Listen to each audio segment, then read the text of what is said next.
Okay, I think I counted to 5. Good evening. This is the September 18th, 2025 meeting in the Planning and Zoning Commission. The time is 6:01.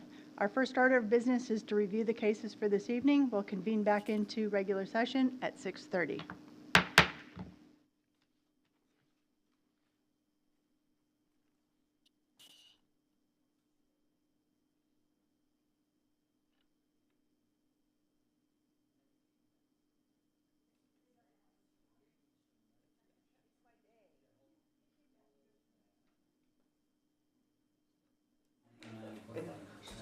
You have to go back out and redo it?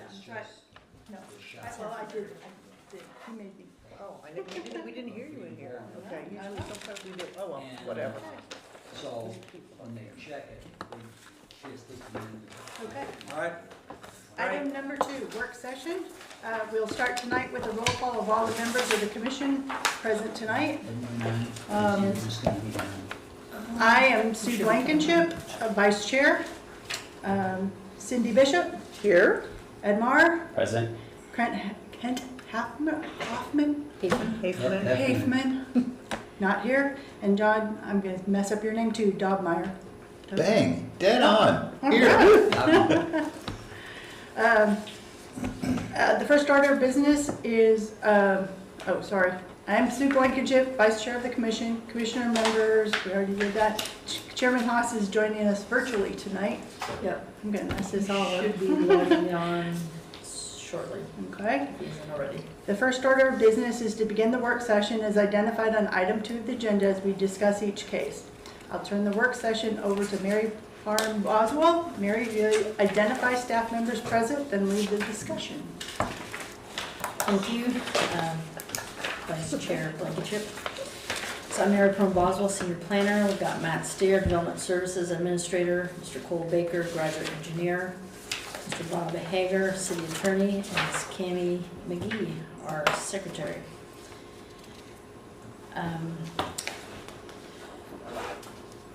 So, let's see.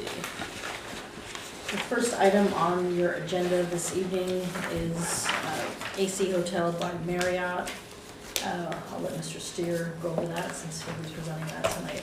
Thank you, Ms. Perone Boswell.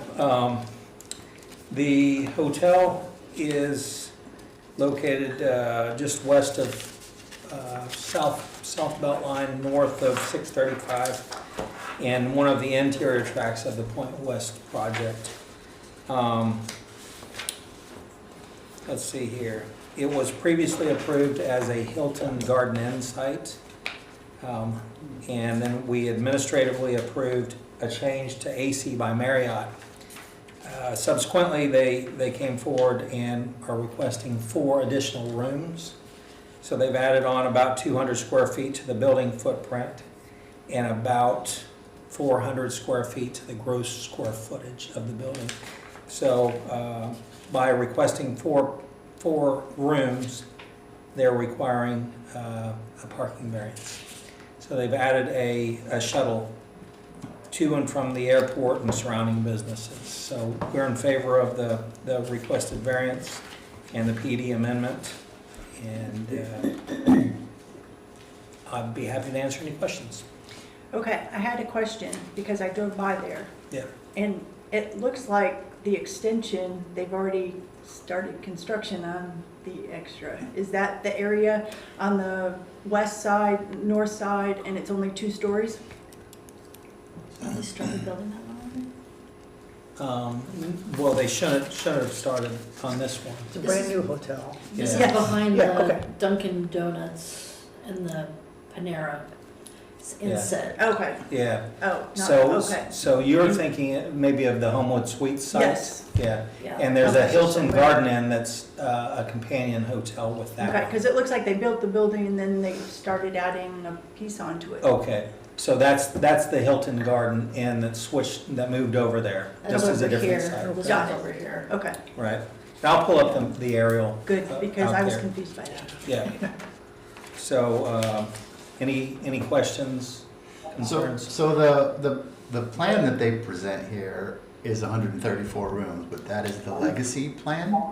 That's the new plan. Because it says they used to have 134, now they're That is adding on- 4. Right, and that was a mistake in the staff report. It should have said it there, 130. they're at 130, Okay. and they're moving it to 134. And I've amended that, Okay. and the one that's posted online is the correct version. Okay. And I just noted that Chairman Hawes has joined us virtually. Does he have a question? Hey, guys, can you hear me? Yes. Yes. Hey, quick question for you, man. Yeah. Wasn't there a variance approved in the initial request for the hotel for parking? There was. So this is a second variance on top of the previous variance? Well, the previous one the previous one requested one parking space per room plus one per 200 square feet of the meeting space. And so that was a slight variance because it's typically one per 200 square feet of the commercial area. And that would include your restaurant and your meeting space. But we've seen with previous hotel variances that's pretty common. And let's just say that things go bonkers and there becomes a parking issue. What recourse does the city have, if any, if we grant the variance? Well, they do have the shuttle service, so you could require 2 shuttle buses as opposed to the one that they're proposing. That would be one suggestion. The other thing is for the overall concept plan, there is a shared parking area that primarily the restaurants and retail users use that, but we could have them get a shared parking agreement with the property owner. So what does the shuttle bus actually accomplish? Well, Do they primarily require a certain they're number of people to take that? so primarily their visitors are corporate travelers from DFW. So Right. they don't need the parking, so they can use the shuttle, and then they can use the shuttle if they want to come into an area immediately adjacent to go to Cypress Waters, then they Right. got all they would use the shuttle. So it relieves the parking. So you're saying by forcing them to have the shuttle, they're less likely to have everybody have a car? Yes. Understood. Okay. And how do you enforce that PD? I know it's attached to the PD as a condition, but how would we Enforce shuttles? the shuttle? We'll just make sure they have one. Yeah. They would have to show proof that they had a shuttle service available. Right. Bring us picture of concierge requirements, or the check-in people and whoever Yeah. operating a picture of the And- shuttle. Yeah, And we the just truth require a is a picture. lot of people Uber anyway. Yeah. I was just gonna Or say that, the- yeah. Right, and that was what Or we saw left. with the Town Place case across in the Victory Project. You know, their reason for asking for it is everyone ride shares from the airport, so. Yeah.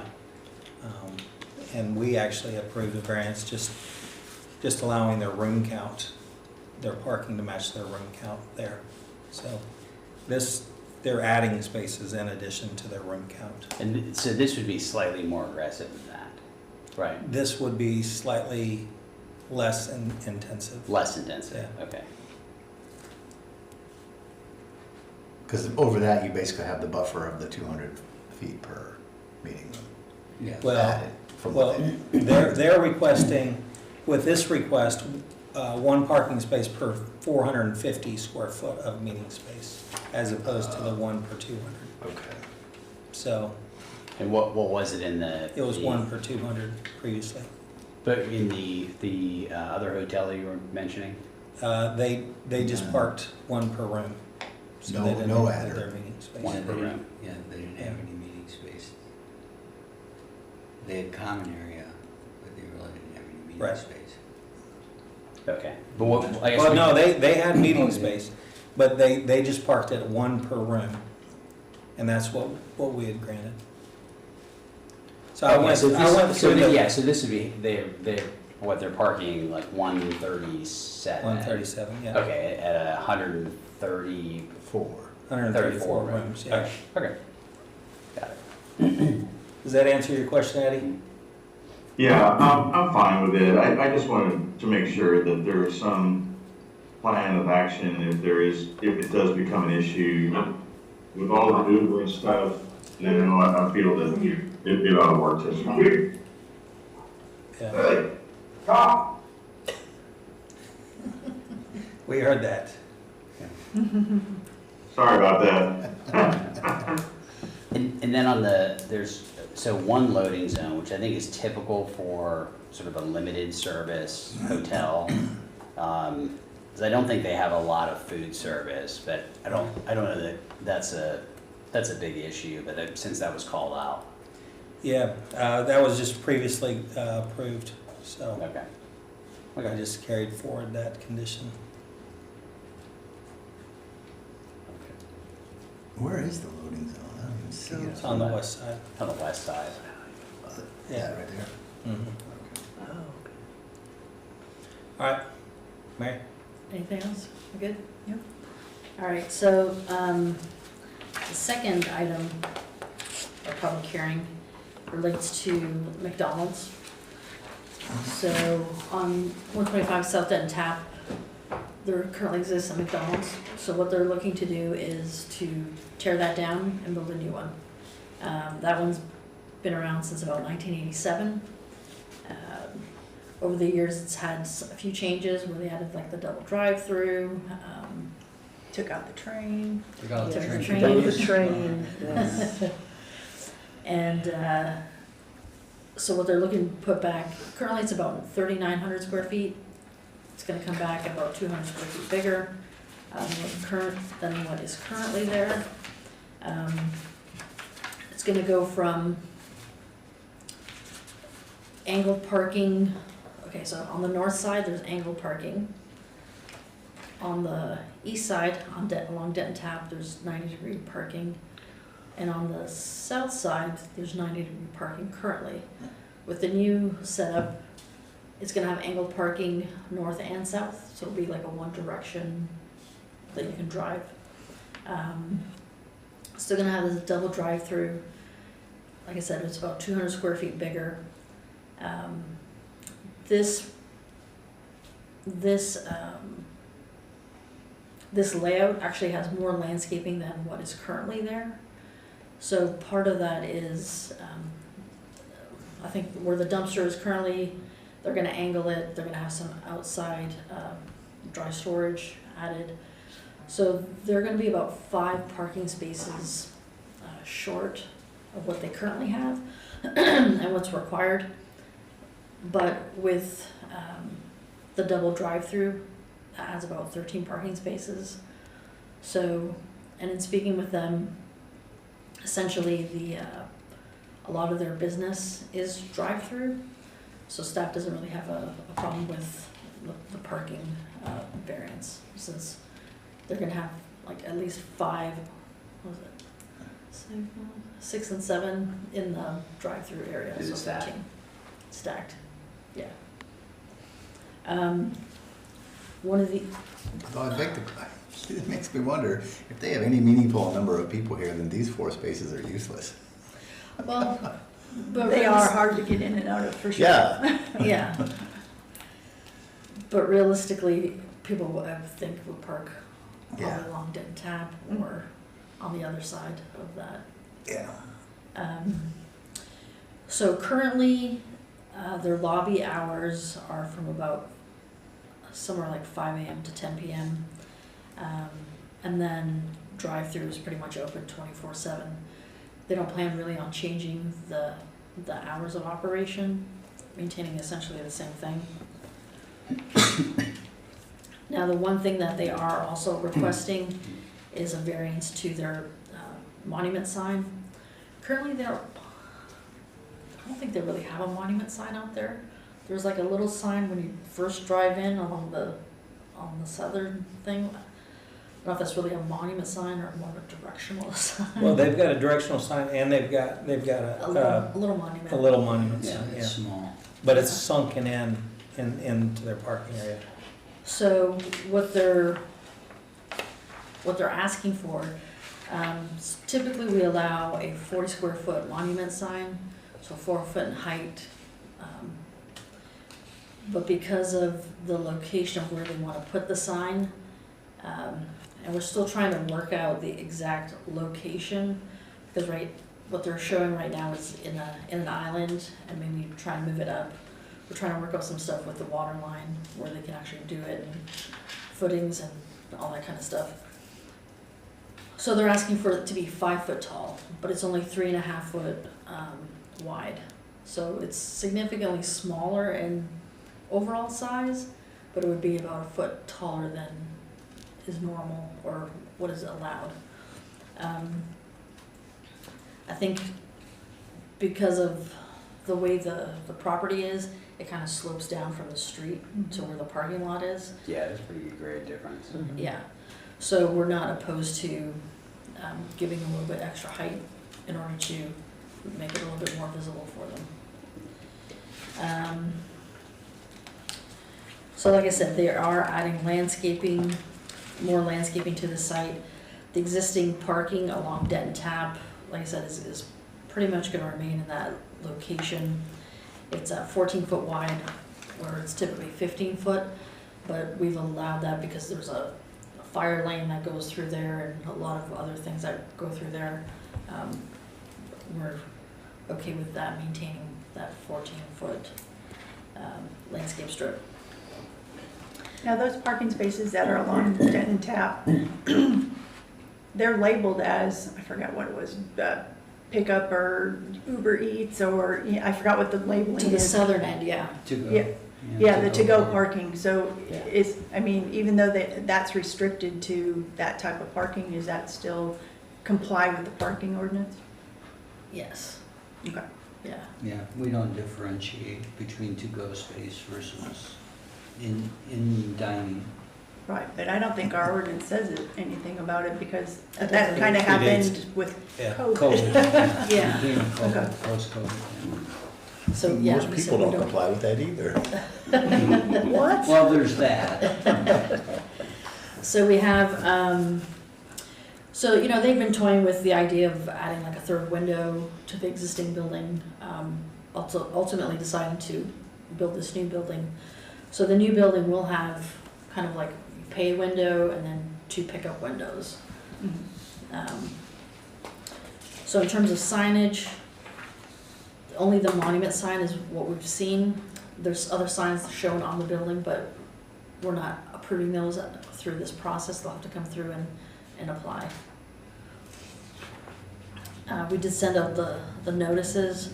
So we did get 2 respondents to this request. One that's directly behind the McDonald's. Essentially, they were undecided in terms of, and you should have, I think I handed you the letters and stuff.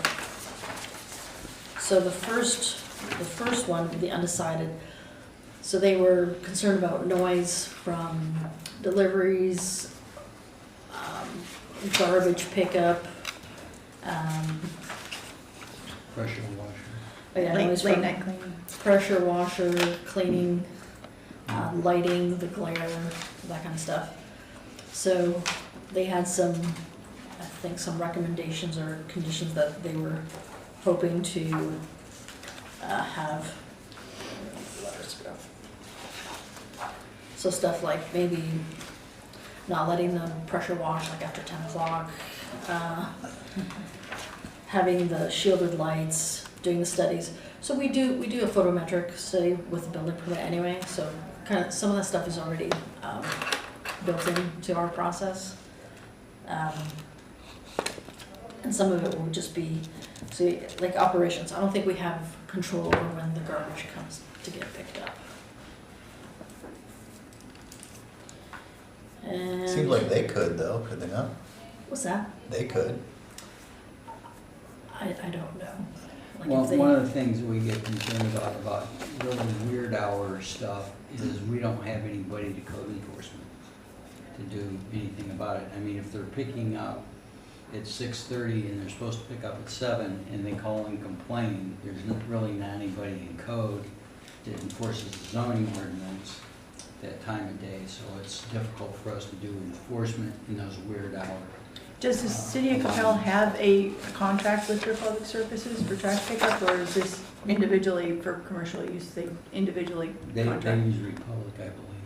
Well, yeah, it says It's- they do. It's individual. Okay, yeah, but for the city personal doesn't business. require everybody in the city use Republic, right? I don't believe so. I don't think so. But- Just the well, just the residential, Just the right? residential. And we don't, I don't know if we do, we just did the new contract, and Okay. for the life of me, I can't remember. okay, yeah, I don't know for sure. Okay. So the, Because if so, the city could say, Republic, don't pick up before. Yeah. Well, we can definitely have a conversation with them about that, Mhm. but I'm just saying, I'm not sure if that's something that we can put as a condition per se. Got it. so Mary, so the photometric's already built into the process? Yeah. Okay, so there's nothing in the report about the photometric. This may be hard to answer, if the photometric, the lights that are there today compared to the current requirement for photometric, if you can Right. see my visual example here. I just thought you were afflicted with something. Well, I am that too. Is the new requirement, I guess, more conservative than what's currently out there? Or would it be? So I'm Yeah, not it- sure if It may be hard to it's, answer. yeah. Because it sounds like they're frustrated with the current condition as well. Yeah, I know when they came in and changed out the regular lights to the LEDs, Yeah. we did have numerous complaints because it was so bright. Yeah. But I think we worked with them to shield those lights, and, maybe they're still not happy with that, but It's that white. now it's a do-over. Now it's a do-over, right? Yeah. Yeah. So they would have to comply with photometrics, and we'll pay close attention to that during the building. Because they said even process. after shields were added, the glare remains intrusive and unreasonably bright. Okay, yeah. And, yeah, I suspect they will bring that up in person as well. Yes, if they do show up. But, a lot of it is like these lights are probably not any more wattage than the lights that were here before, but because they're LED, they're brighter. And Yeah. so they get that glow. White, yeah. We have this problem in a lot of cities where they change out the bulbs and go to the LED bulbs. yeah. And now they have adjustable ones where you can control the throw as well. You basically back the LED up into a cavity and it shrinks. Yeah. It shrinks the glow area. Shrinks the or glow, yeah. The bleed. Yeah. You can ask them if they're willing to do it. Yeah, And we did that on one of the sports fields a while back, if you remember that, where it was, like, we were particularly concerned about the surrounding houses. Mockingbird East, Yeah. or the middle school East, Middle that's what I was school. trying to. But those were high, so Yeah. that's a little different. Yeah, they had controls on those. So in terms of the noise regulation that they're referring to, unlawful and generated noise that disturbs peace and comfort of adjacent residents, what's this kind of span and scope of that? see, because I think they're talking about high-pressure washers and motorized blowers and stuff after 10 PM is what they're listing here. So we can talk to them about not doing that stuff after 10 Certainly PM. gas-powered anything, I think, is probably not Yeah, good at the that pressure time. washers, they usually do it after the last business closes on site. So they're out there at weird hours. I mean, I live near a Kroger shopping center and I can hear it. Because Yeah. there's no ambient noise. Mhm. And, you can, on a good night, if it's really quiet, you can hear jet takeoff going south. We can From hear jets DFW. take off anyway. Yeah. Yeah. Yeah. It doesn't But have I'm to be just saying, quiet. at that time, it exacerbates the sound, because there's nothing up to break that sound, so it's, when the ambient noise goes down, it probably doesn't bother them during the day, and then the speakers. I don't know if you were on, when they put the drive-throughs, the double drives and everything, they had the speakers, and they agreed to ratchet those down so that noise didn't carry it late at night, Mhm. when the ambient noise goes down. Yeah. I think that, didn't they turn those down, Matt, if I'm saying, like at 10 or something like that? They went from something decibels down to. Yeah, I'm not sure if that was decibel. McDonald's or if that was Deli Man. Or No, that was 151 required 151 that. that we. 151. 151 was 151. the coffee, or the Yeah. coffee, Yeah. the music. Right, we had them face it towards the street. Yeah. Not towards the side of the Yeah. building. And they had to turn the music down or off at a certain hour. Yeah, so that might be a reasonable add, you know, is, Yeah, I mean, I think that the power washing piece is a tricky one because it'd be difficult to do that during the day, during business operations, and so, But, I mean, Could request Our to get a little- battery-operated sprayer. Yeah. well, except Now, these for, people didn't complain about the other than scooters. on Friday night when No. there's a football game or something like that, I doubt McDonald's on Tuesday night is really packed at 10 o'clock or at 9 o'clock. So it seems like they might be able to do it, except for if they're doing it on a weekend. When there's a lot of people in town for an activity, like on a Friday night during the fall, Thursday night. And we have a lot of sports activities in town. People stop, McDonald's coming and going. So the other one was, but before, Yeah. but just a reference, the McDonald's was there prior to the 20 years. The house. housing division, Yeah. right? So, So the McDonald's at 1987. Yeah. The housing development, like 2007, from what I, Yeah, there was a field Mhm. back then. For a long time, yeah. Yeah. yeah. The other letter was from someone off of Jupiter Drive. So that's about 100 feet away from this site. Essentially, they were talking about the loud, let me see, loud dumpster trash pickup. I guess they just built a pool, so they're afraid of dust and other airborne debris. So they can't be in their backyard during construction. Well, if they'd let them do it right away, they'd do it in the winter. So in terms of when are they looking to build this and tear this down and everything else, if they get approved, then they're looking to start as soon as possible. So like probably by the end of the year, tear down, go right into construction. I think they're looking to have it built hopefully by spring, so that they're up and going. Because obviously they make money when it's built.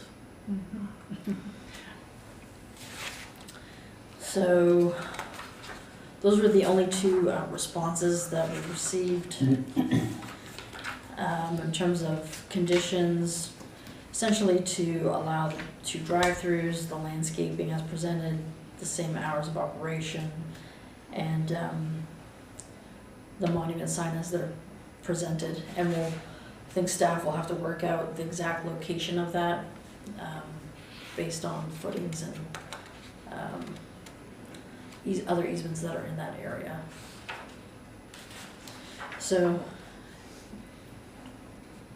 I'm gonna So go- they're getting rid of, just looking at how this is today, Yeah, today there's possibility for people to drive from one side to the other without blocking the drive-through lane. And it looks like that will not be the case anymore. You cannot drive around this thing unless you You go have to go out to into the alley. out into the alley and then come back in. Because today, if you look at it today, that you can see that there is. There's like an escape lane. There's an escape lane. Yeah, There's two. there's two spots here. They're taking that up because now the two lanes start way back here. So it's even gonna be difficult for people to park over here slotted this way. They're literally gonna have to go through the alley and come back in. Did and they there's move- mutual access in the alley though. yeah. I And think it the dead majority, ends and over there. in the double drive-through, it's not gonna be open all the time, right? Like it's, I'm sure it's be open during peak hours, not necessarily. But it Yeah, but goes the way down that- to one lane. Yeah, the way they Starts set it out up, two and it then starts out goes as one two and lanes, then it's back. one lane, there's no choice at that There's point. two ordering lanes. There's no driving past that. There's no driving through that, I don't think. If there's anybody in the drive-through, it's not, you know. Yeah, Yeah, if you want to but- park, you'd have to cross access. And I'm sure they limit that access. They have a curb going through around there, Right, because they don't but want, it's real tight anyway if you jutting out. try to drive that, so people drive through the alley anyway. They're already Yeah, it's doing fairly it. tight. Yeah, Very tight. okay. I do the alley. But it basically dead ends at 150, because 151 goes all the way back. Yeah. Yeah. Okay. So, I'm gonna move on to cases from city council. Is that good? Yes. Okay, so we did take ordinances for the golf track and 804 Bullock. That was approved at City Council on September 9th. We also took forward the Goodwill case. That was denied by City Council. PDs for Pecan Creek Shopping Center, Lake Ridge Elementary, and Victory Coppell were approved by City Council. So we'll be taking those ordinances back to them October 14th. But they, That's but why you see city council denied. But however, Took they, I away a think they requirement for traffic removed the study condition to of Lakewood. the traffic study, right? They did remove the condition of the traffic study. Okay. Yeah. Which I still have a large concern with, because it sounded like from the notes from city council that the reason for the removal was not to unduly burden the school district. Financial. However, I think this that's part of it. traffic study would have been part of the construction and renovation, thus a capitalized cost, thus be paid for by the bond. Would have been something that would have hit the school P&L. So I think what I took out of it was when they were talking about the number of students, that currently there's about 600, if I remember correctly, and I've slept since then, but there was like 4 new pre-K classes. So I thought I heard that there was maybe like 80 additional students. So I think the number of students maybe was a little bit different at P&Z versus. because they said it was like 480, but the school was designed for a capacity of 600, and then it was going to a capacity of 680. So I think they were Yeah. saying it's going to go from a capacity of 600 to 680, Right. as from a capacity standpoint. But the real question is, if you're going from 480 to 680 with actual Today versus. yeah, the actual today versus future, and you're changing the mode of transportation largely, or you could largely changing it. I mean, those are all the factors that you would really want to do a TIA. And like, I think generally speaking, like from the research I've done, if you're adding, even 50 students, typically it requires a TIA, because the time frame when students are dropped off or picked up, it's a compressed time frame. And so even a small number of people can cause, significant issues and so forth. So I don't know, the reason I'm bringing it up is I think it is, even though it was removed, I don't know that there's anything that can be done at this point, but I do think this is one of those situations where it definitely should be required, because this is a daily impact to all the surrounding community, and and knowing that what the traffic study would do would be to educate you on here are the potential impacts. Not to say you couldn't go through with it, it would just help you understand how maybe you want to modify pickup times or flow of traffic and so forth, and to So be when able you to. do have- And when you do have part of that would also be is how you stack queue and handle traffic Right. interior. And that's what's gonna cause the backup. Yes. If there's delays inside the queue, now that traffic's gonna sit out in the street, and that's why it needs to be done. Yeah, so I'm not necessarily suggesting that, like, we didn't have all the information, or they didn't have all, or the information changed, or that there was, some miscommunication, or we didn't understand, or they didn't understand. I'm not necessarily suggesting that, but I do think, though, that it does seem like, when you take a step back and look at it, it does look like it would certainly warrant this, that. I think that if this were a private school that was doing the same thing, they would have required it. I think they did it as an accommodation to the school district and the struggle they're going through to handle our student population with reduced facilities. Which I understand, It's more yeah. emotional. Yeah. Yeah. Yeah, and I understand that from a I think on their end though, Yeah. I think they're gonna look at it anyway, because I think they understand that they're gonna have more kids. I think, I think internally they have to have some kind Yeah. of traffic control plan Mhm. for them to operate. Yes. cause the parents, Because the you know, parents will go to the, Yeah. yeah, For sure, for sure. I think it'll resolve itself. and I think that helped the council feel like that they could relieve that responsibility, because if there's a problem, either we're gonna talk to the school district, or the parents will talk to the school district, so there's accountability, where if it were a private entity, we don't have the same level of accountability to the customers and the students. Yeah, so I think internally, I think they've already started looking at how to make it better. Okay, is that the Yeah. full update from council? Yes, ma'am. One thing, you're going to get an amendment, a text change amendment, Matt and I talked about, because of, I don't think we'll ever have a problem, but we'll have to make some amendments to some of the processes for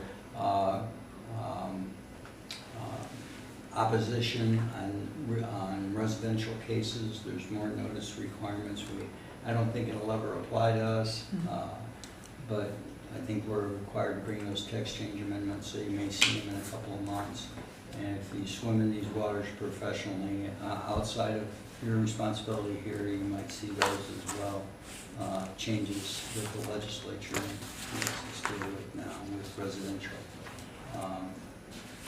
property and zoning changes. Okay, anything else? Nope.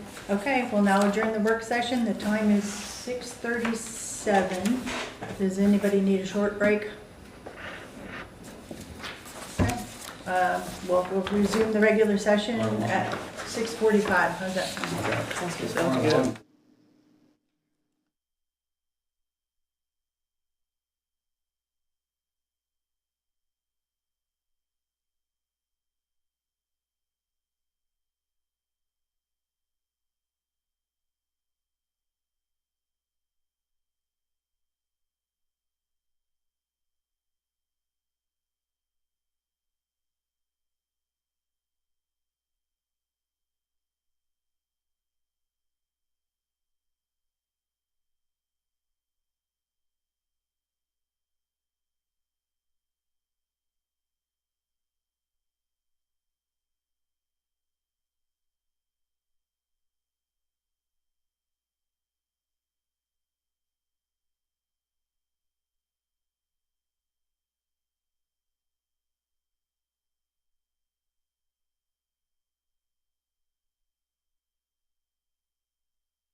Oh, we're all here.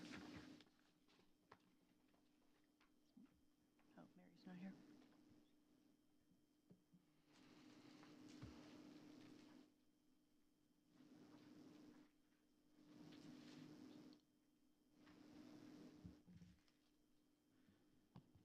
Should I wait for Mary?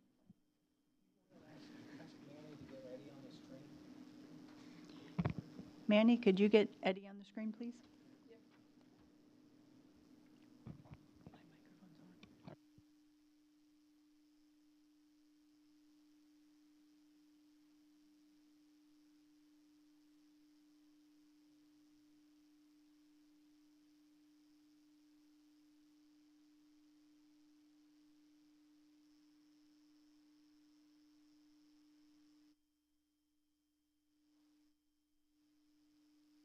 Hello, I can hear you. Okay, let's get started. The Thank time you. You're welcome. The time is now 6:42, and the Planning and Zoning Commission is now reconvening into regular session. All members of the commission are present except Commissioner Halfman, and Chairman Haas is with us virtually. So with that, I will move to item 4, citizens' appearance. Persons wishing to speak on any matter other than an item scheduled for public hearing on the agenda must sign a register and list their residence address provided by the secretary on a table outside the meeting room, and such persons may be heard only at the citizens' appearance portion of the regular meeting or special meeting. Each speaker must state his or her name and address of residence. Presentations by individuals during the citizens' appearance shall be limited to 3 minutes each. An individual speaker's time may be extended for an additional 2 minutes with the approval of the majority of the commission members present. There shall be a cumulative limit of 20 minutes allotted of any regular or special commission meeting. Those persons who signed up to speak at the citizens' appearance shall be called upon in order that they have signed the provided register. No personal attacks by any speaker shall be made against any member of the commission, individual, or group. Cammie, did you receive any written comments for citizens' appearance? No, I did not.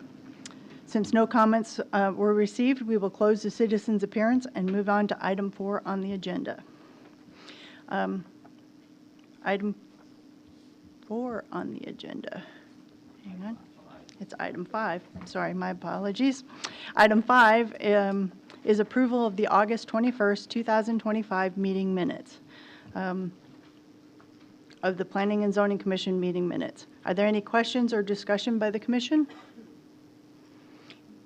Is there a motion by the commission? Yes, I'll make a motion, Vice Chairman. Move to approve the meeting minutes of August 21st, 2025 of Planning and Zoning. Is there a second? Second. Commissioner Bishop? Yes. So there's a motion by Commissioner Mauer and a second by Commissioner Bishop. Cammie, would you please call the roll?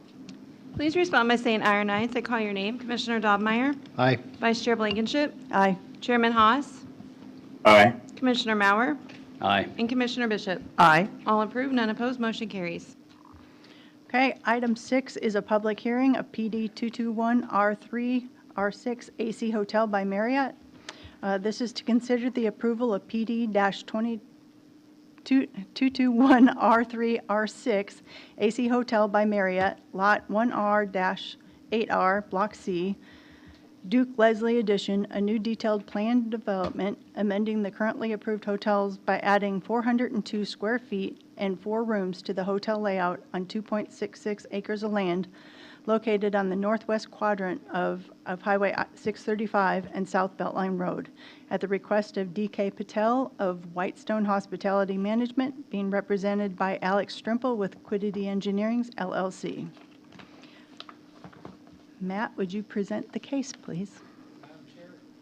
Commissioners, good evening. In April 2020, council approved a detailed site plan for a 5-story Hilton Garden Inn, approximately 77,500 square feet in size. This was administratively amended to allow an AC by Marriott with the same room and parking counts. With the current request, as you can see there, AC by Marriott is increasing the room count by 4,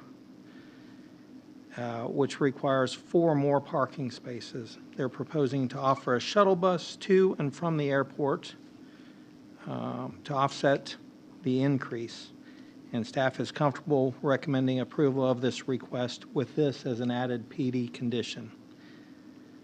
There are very minor changes to the landscape plan, and they're adding a very small amount of landscape area, removing a proposed tree that conflicts with the utilities.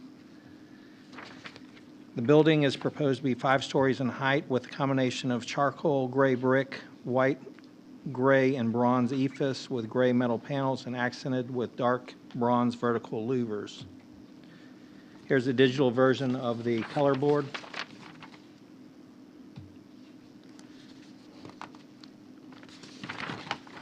We sent out 4 notices within 200 feet as required by state law and 6 notices within 800 feet as a courtesy. We have not received any response either in favor or opposition of the proposal. Staff is recommending approval of PD 221R3 R6 HC subject to the following conditions. 1, there may be additional comments at the time of building permit and detailed engineering review. 2, a shuttle service shall be provided to and from DFW Airport and surrounding businesses. 3, to allow the parking as proposed, 1 required parking space per room and 1 required parking space per 450 square feet of meeting space. And 4, the previously approved PD conditions shall be carried forward as follows. A, to allow a 5-foot landscape buffer along the southern property line. B, to allow 4 colors and greater coverage of secondary colors to match the hotel prototype colors. And C, to allow 1 loading zone on the west side of the building. That concludes my presentation, and I believe the applicant is in the audience if you have any questions for them, and I'm also available for questions. Thank you. Thank you, Matt. Are there any questions or discussion by the commission? Is the applicant here to present the case? We're here for questions. Okay. Is there anyone here who would like to speak for or against? This is a public hearing. So is there anyone here who would like to speak for or against the proposed application? Seeing none, I will close the public hearing. Are there any questions or discussion by the commission? Yes, can we actually bring the applicant up? One question. Please state your name and address for the record. Alex Trimble with Quiddy Engineering at 7413 Eastwood Avenue, McKinney, Texas, 75071. So as it relates to the shuttle service, is the plan to have 1 shuttle bus or 2? So we actually just texted the client about this, the developer. I think right now the plan is 1, but he's not opposed to doing more. If that's a condition y'all want, he would definitely be willing to do 2. Yeah. Okay. And then in terms of, I'm not necessarily saying that's a suggested condition, but in terms of the utilization of the parking and with the shuttle service, have you developed any other properties that are similar to this that you can kind of give some color to the utilization of the parking in a, similar where you're, close to either the airport or whether you have, sort of shared service, like Uber and Lyft and so forth? Yeah, we're definitely seeing most people are Ubering, a lot less people parking, a lot less need for that pavement. Probably 60% max ever in the parking lot. In fact, we're seeing, some of the hotels that are closer to the airport at maybe a 0.7 per room parking ratio. Okay. So, yeah. Great, thank you. That's my Okay. only question. Okay. Any other discussions by the commission? Is there a motion by the commission? I'll make a motion to approve PD-221R3R6 AC Hotel by Marriott Lot 1R, 8R, Block C, Duke Leasley Edition, pending staff recommendations. Is there a second? Second. So there's a motion by Commissioner Dobmeyer and a second by Commissioner Morrow. Ms. McGee, would you please call the roll? Please respond by saying aye or nay as I call your name. Commissioner Donmeyer? Aye. Vice Chair Blankenship? Aye. Chairman Haas? Aye. Commissioner Mauer? Aye. And Commissioner Bishop? Aye. All approved, none opposed, motion carries.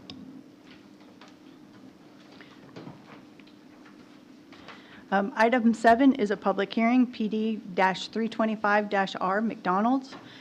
This is to consider approval of PD 325-R McDonald's, Lot 1, Block A, MP McDonald's Addition, a new detailed plan development to allow a new McDonald's restaurant building total of 4,180 square feet on 0.897 acres of land located on the southwest quadrant of Sandy Lake Road and Denton Tap Road at 125 South Denton Tap Road at the request of McDonald's, being represented by Langen Engineers. Mary, would you please present the case? Good evening, Vice Chair and Commissioners and Chairman, virtually. So this property was developed as a McDonald's in 1987, so about almost 40 years ago. The existing building is about 3,980 square feet in size. Over the years, the site has undergone some minor changes, like adding a double drive-through. Plans were approved in 2023 to add a third drive-through window, which was not constructed. Instead, they're opting for a new building instead. So the existing restaurant would be demolished and replaced with a new 4,180 square foot McDonald's restaurant with the double drive-through. It would continue to provide dine-in and drive-through services. The proposed building is slightly larger than the existing building, about 200 square feet roughly. The site will maintain its double drive-through and have 3 windows through the drive-through, pay, and pickup windows. The on-site parking on the north and south is angled and striped for a one-way direction. The parking along Denton Tap is 90 degree and will remain at 90 degree. There will be a trash enclosure in the same location, but angled at the rear with dry storage area. There is a parking variance being requested, so the proposed site plan shows 35 parking spaces and 13 drive-through spaces, so roughly 48 if you count the drive-through areas. So with the restaurant requires 1 parking space per 100 square feet, so roughly 41 parking spaces. Based on discussions with the applicant's representatives, the majority of their sales are drive-through, and so staff has no objection to that parking request. They are proposing a monument sign on Denton Tap Road. They received permission to move the sign closer to the street. We see it outlined in red there along Denton Tap.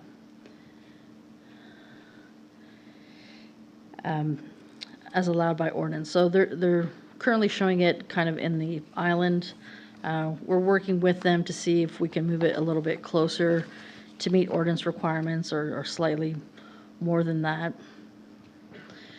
So the sign that they are proposing, the ordinance allows for a 40-foot monument sign, 40-foot square foot monument sign for commercially zoned properties under 2 acres with a maximum 4 feet in height.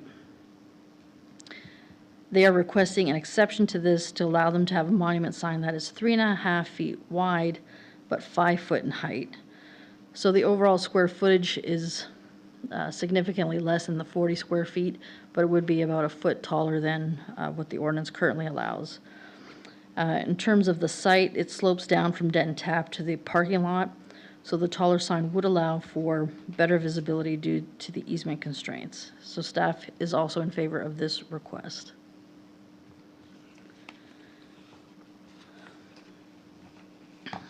Overall, they are actually providing more landscaping for this site than what is currently there.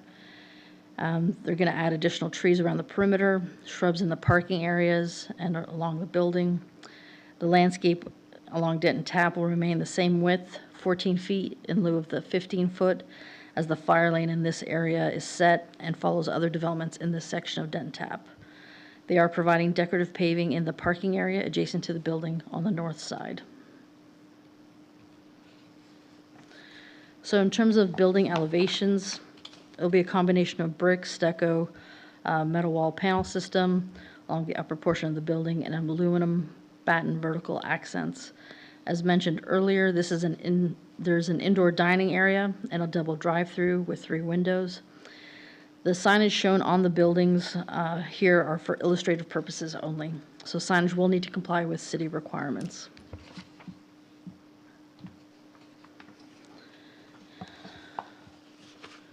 Because this is a zoning change request, we did mail out letters, 15 within 200 feet as required by state law, additional 80 within 800 feet as a courtesy notice. We did receive 2 responses. One from the resident directly behind McDonald's. So essentially they're undecided, but they did have concerns over noise from delivery times on Sunday, power washing and blowers after 10 p.m., early AM trash collection times, and lighting. And I did present with you in the pre-meeting their letters. There was one other response, someone along Juniper. They were in opposition of this request, essentially, just to summarize, opposed to the noise from trash pickup, lighting, delivery noise, dust and debris from construction, and how that will impact their use of their backyard and pool. Again, you did receive a copy of their email as well. They did have some requests for or questions about trash collection, delivery, cleaning times, noise and lighting studies. So a lot of that will be taken care of with the building permit. So they will have to submit like photometric plans with that.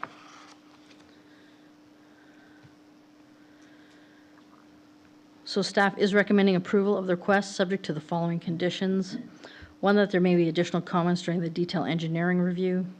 2, to allow for a restaurant with 2 drive-throughs as presented. 3, to allow the landscaping as presented. 4, that the hours of operation to remain the same. Lobby hours from 5 to 10, drive-through hours from 24 hours a day. 5, to approve the requested monument sign. All proposed building signage shall require a separate submittal and permit. That is the end of my presentation, but the applicant is here as well to answer any questions. Thank you, Mary. Are there any questions or discussion by the commission? I have a question of Mary. Okay, Chairman Hawes. Yeah. So could you clarify, Mary, is the parking variance request, is that a result of the increase in size of the building, or was there going to be an issue anyway with the site? It's really more of the reconfiguration of their dumpster enclosure, where right now it faces one direction. They're angling it and adding dry storage. So that took out a couple of spaces. They're angling their parking. They're adding additional landscaping within the parking areas. So that kind of makes up for the rest of the elimination of the parking spots. And I would like to ask the applicant about their data and what they're seeing, in fact, by way of generation, but what recourse would we have if there is an issue with parking? Has the applicant come forward with any kind of shared parking agreement with some of the adjacent properties or anything like that? I'd like for the applicant to, I think they have Okay. some information that they'd like to share. Yeah, that's fine. Any other questions, Chairman Hawes? No, I'm good. Thank you, though. Okay. And we can wait for after the applicant's presentation. Okay, Commissioner Maurer? I can ask that. Okay. Okay, is the applicant here to present? Please state your name and address for the record, please. Margaret Grissom, 2999 Olympus Boulevard, Dallas, Texas, 75019. Thank With you. Langen Engineering. And I'm Larkel Ludwig, 125 South Denton Tap Road in Coppell. I'm the operation manager for the McDonald's. Are So you- I think they had questions about the parking. Yeah, so the drive-through currently has about 73% of the business going through it. Can you hear that, Eddie? Did you present any data to staff for them to review, or is it simply just what you're seeing and you're expressing that without any data backup? This is data collection from McDonald's, and we did not present that to staff. It wasn't requested. Okay. And so, and I do see that there are reductions in trip generation for fast food with the new 12th edition of Trip Gen by the Institute of Transportation Engineers. But what if there is a parking situation, what would be your course of action? I mean, I hope that you're parking at 73%, or as you say, but let's just say that it becomes underparked and you're having an issue with clientele. What is your recourse? Because we can't have traffic backing out onto Denton Tap. Yes, sir, I understand. Currently, there's no issues with parking on the site.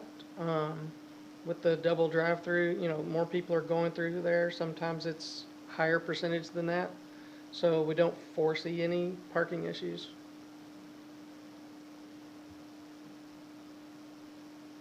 We do not currently have any issues with customers coming to the restaurant in dining, parking at all, sir. Would there be any issue with seeking an arrangement with your adjacent commercial properties for potential shared parking if that became an issue? We could share with 151 because sometimes they also come and park in our lot. So, Okay. yeah. Okay.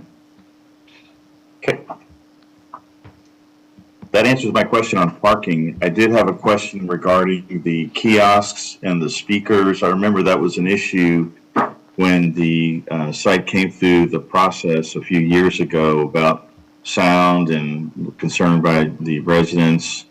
And if you're operating 24/7, I think I recall there were some.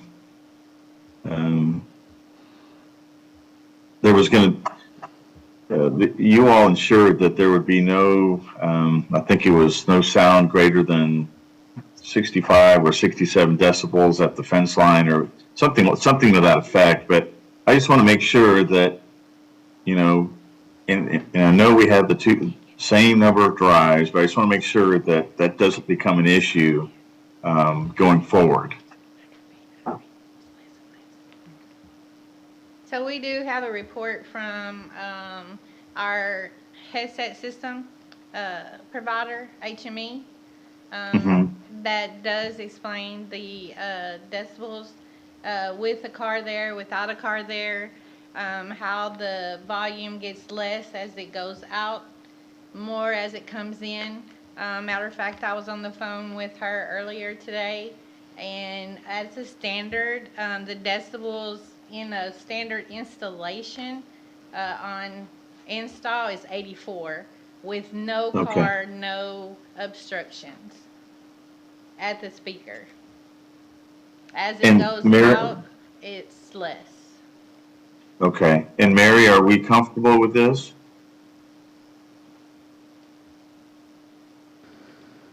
And we also have control to turn it down. Okay, can you say that? We also have control on the base in the store to control the sound. Okay, so in reality, what will happen then is if there are issues, it's going to be a complaint to the staff, which then staff's going to then call y'all, and then you're going to have to lower the volume. And so I guess what I'm trying to seek is that there are no calls because of sound. Right. And I'd like to make sure that that doesn't become an issue going forward. I appreciate that you are providing data that at the adjacent wall line, it shouldn't be an issue, but I just want to make sure that particularly sound doesn't become a problem going forward. With regard to the sound, would you be opposed to turning down the sound after the business after the 10 o'clock and before 7 a.m.? Of course not. Okay. We also have additional landscape screening back there as well to help with the buffering the sounds. Will that also help with the light? Yes, ma'am. And also with the lighting, the lumens, or the lighting that's gonna be installed is lower than the current ones now. Will it also have shielding on it? Internal shielding inside the lot, that will be, yes. Yeah, it's a completely different company. Okay. Any other questions? Commissioner Bishop? Thank you. So, you're expanding your building. Does that mean the dining room's expanding, or the kitchen, or something else? So the building will get longer and the dining room is shorter. The back of the house, the kitchen is getting bigger. Okay, Yes, ma'am. thank you. Okay. Any other questions? Okay, this is a public hearing, and I do have two people signed up to speak on this. Christoph, I'm sorry, and I apologize if I, Sayer? I demolished it, I'm so sorry. Christoph Siré. 118 Arbor Manor, some right behind McDonald's. So I believe my wife complained about the light in the past and the sound of the drive-through.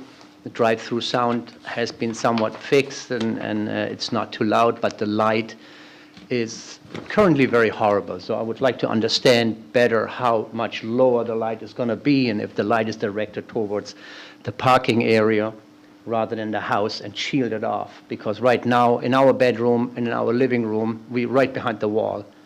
So we can hear everything. We can hear the trash pickup at 5:30 in the morning. That's horrible. The delivery on Sundays from Benny Keith, they park right in front of that wall. They come really early. Please address your comments to the commission. That's not, okay. So there's a truck there delivering somewhere food, and it's parking there for at least an hour plus.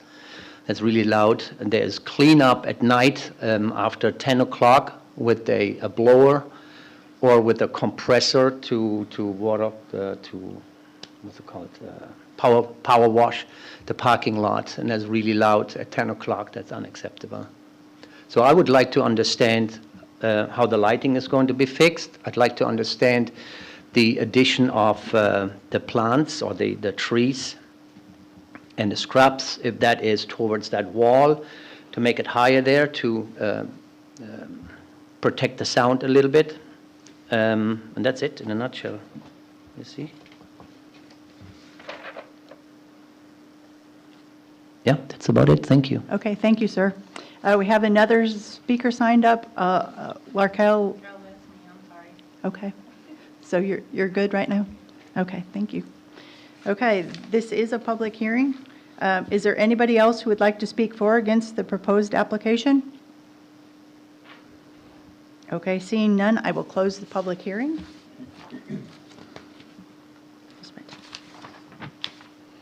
So are there any other questions or discussions by the commission or questions? Commissioner Mauer? Yes. So, Mary, so it sounds like, as we talked about in pre-session, that the photometric study will be done as part of the building permit or engineering review. Correct. And then it also sounds like from where it is today, it'll be improving from a distance that the light travels, although I guess at this point we don't have any information on the photometrics. In terms of the drive-through speaker, what is the acceptable decibel limit at the property line? So 65. Thank you, Matt. So 60 is ordinary spoken conversation. When you get up to about 88, it's heavy traffic. 85 is like a blender.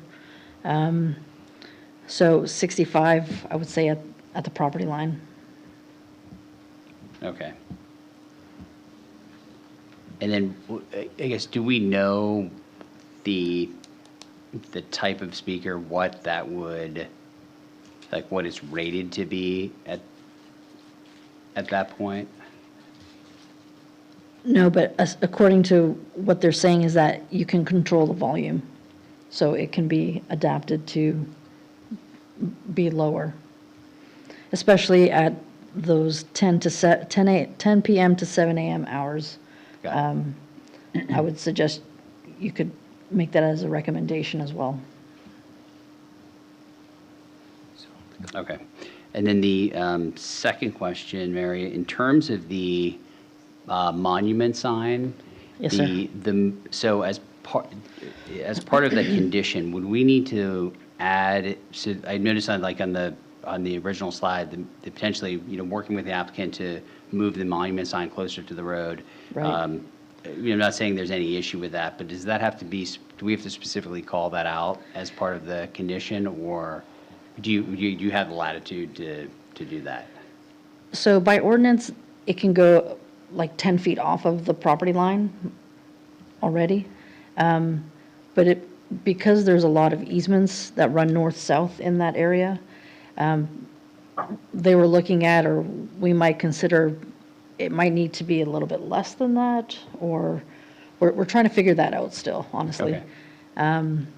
So I think we would like the latitude for you to give staff the latitude to work with the applicant to find the appropriate distance that it could be from the easements. Okay, thank you. Okay, any other discussion?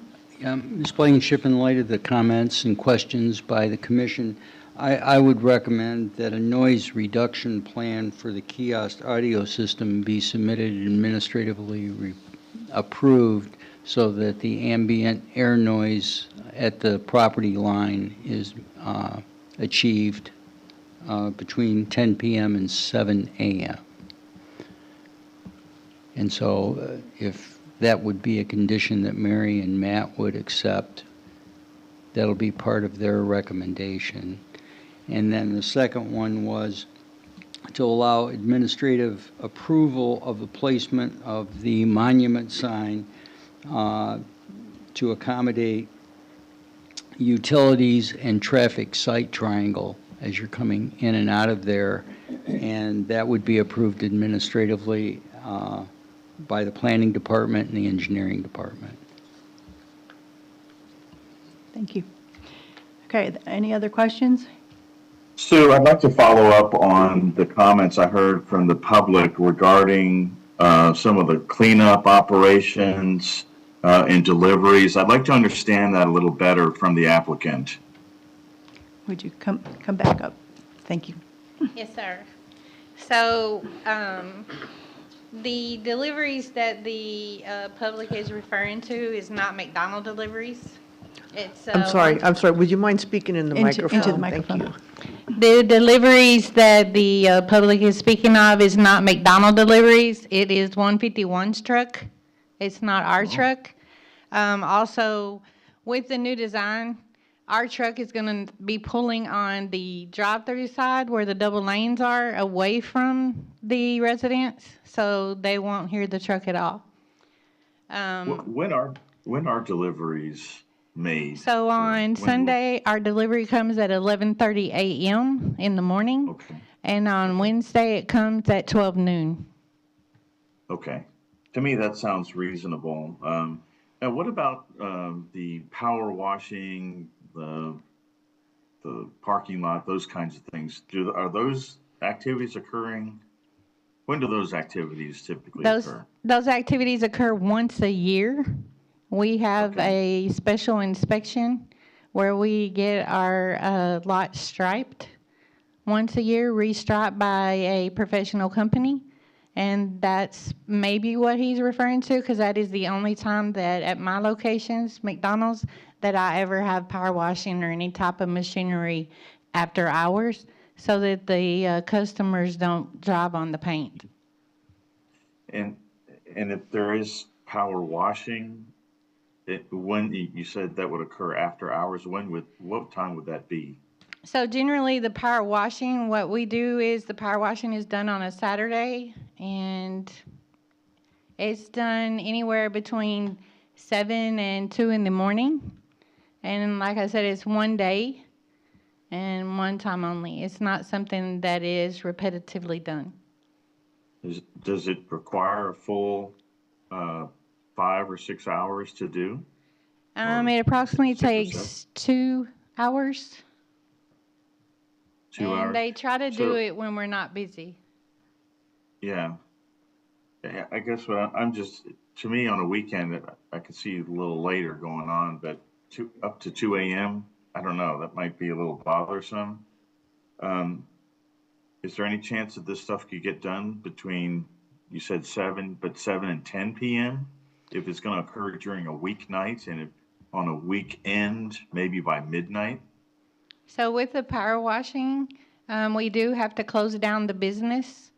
So we are not able to operate during this time. Okay.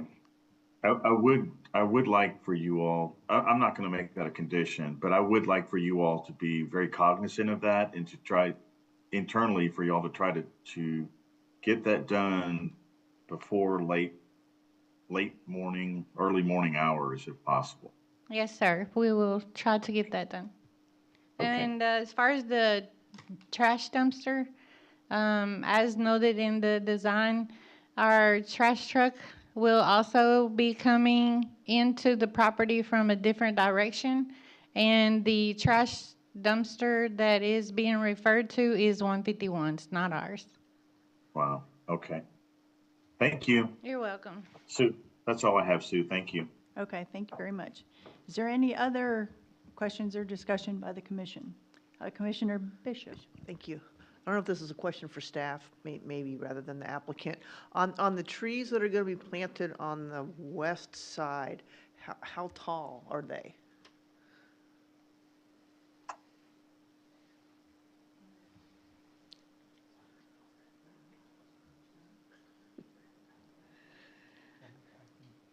So I know there'll be at least 3 caliper inches. I'm not sure on the total height, but Trunk, yeah. yeah. Yeah, because this was the question earlier, to help mitigate light. I wondered how tall those trees were going to be.